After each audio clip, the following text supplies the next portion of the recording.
Tommy sent me a question asking if I might have any idea why his rental property's shower water is scalding, but the rest of the house, the temperature seems to be fine.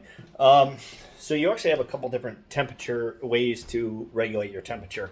The one that regulates the entire home's water temperature would be right at the hot water heater. So you can go down there and you can set the hot water heater up. Typically they have an Econo setting that would be a little bit more economical.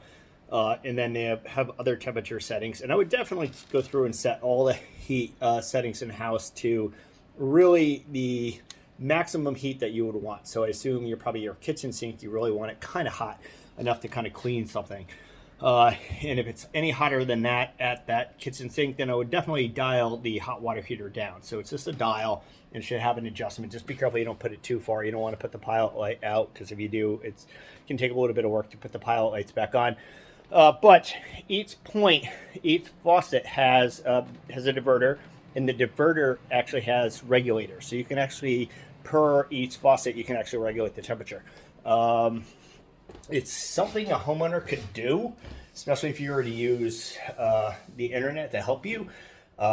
It's definitely something a handyman should be able to handle, but it's also something maybe you might need a plumber to do, just because you don't want anything in that area to break.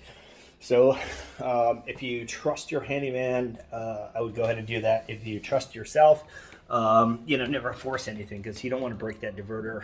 It's not a horrible expense, but it's still not something you want to actually break.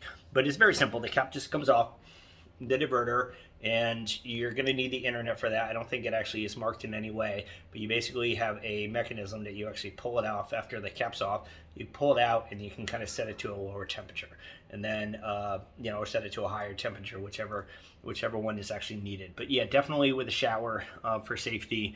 In any of the bathrooms, I would probably kick that back. You don't want a child actually going in and accidentally turning the heat up. It's just, even an adult, if you get burnt, your first reaction isn't going to be an easy one to actually turn it down. Your first reaction is going to be that you're getting scolded, and it's just going to end up scolding you, or you're going to end up jumping out of a tub unsafely, or jumping out of a shower unsafely. So I would definitely kick those back. It should be fairly inexpensive if you trust yourself with Google. Otherwise a handyman, argument to use a plumber. But all right, good luck.